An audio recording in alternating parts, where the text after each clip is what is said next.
Do you want to know more about Pierre Bourdieu? Let us now gently pull the two pillars together.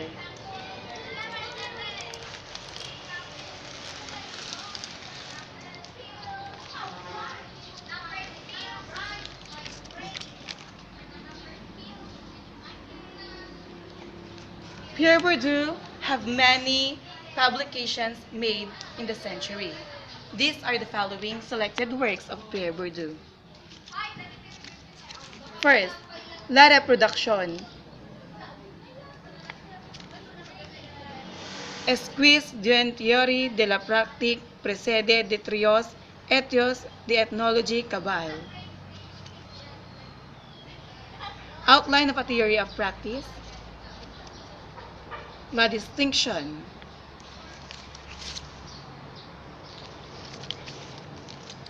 Homo Academicus Paris, France.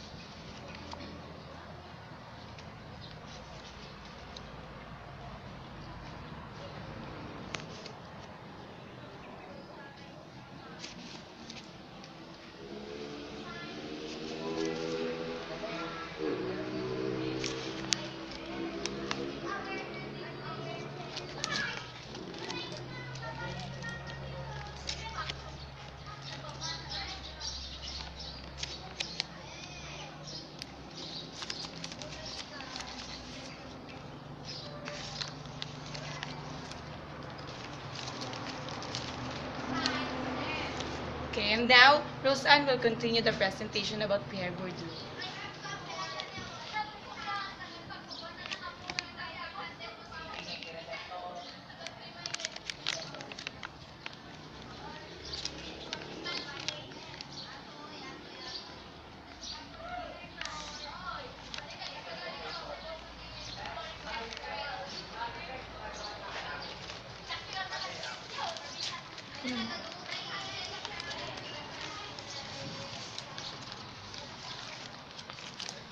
At the center of Bourdieu's sociological work is a logic of practice that emphasizes the importance of the body and practices within the social world.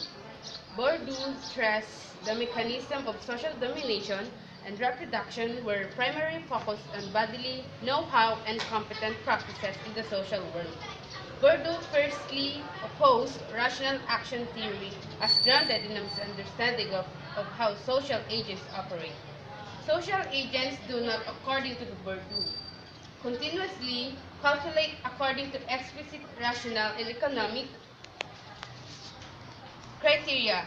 Rather, social agents operate according to bodily know-how and practical dispositions. Social agents operate according to their feel for the game, or the feel being roughly habitus and the game being the field.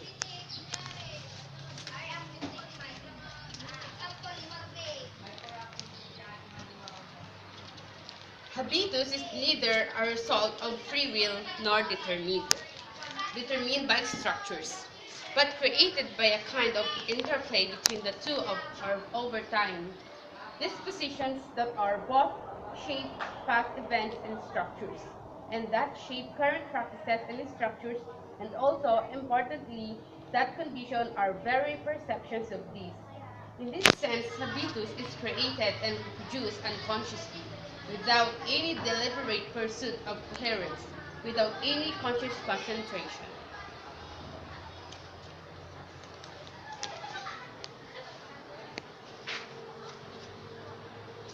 A second important concept introduced by Bourdieu is that of capital, which he extends beyond the notion of material assets to capital that may be social, cultural, or symbolic. Cited in Navarro, these forms of capital may be equally important and can be accumulated and transferred from one arena to another.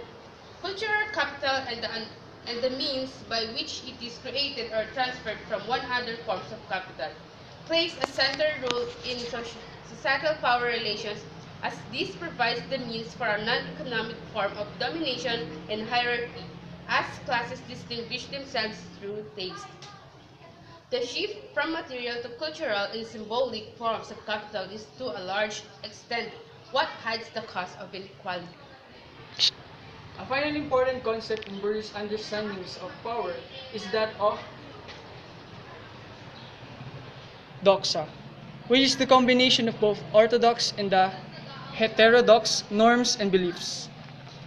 The unstated, taken for granted assumptions or common sense behind the distinctions we make.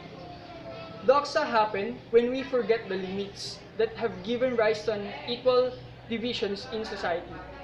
It is an inherence to relations of order which, because they structure inseparably both the real world and the thought world, are accepted as self-evident. Bourdieu also used the term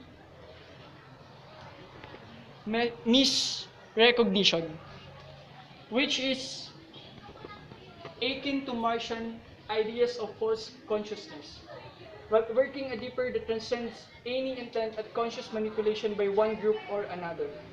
Unlike the Martian view, misrecognition is more of a cultural than an ideological phenomenon because it embodies a set of active social processes that anchor taken for granted assumptions into the realm of social life, and crucially, they are born in the midst of culture. All forms of power require legitimacy, and culture is a battleground where this conformity is disputed and eventually materializes among agents, thus creative social differences and unequal structures.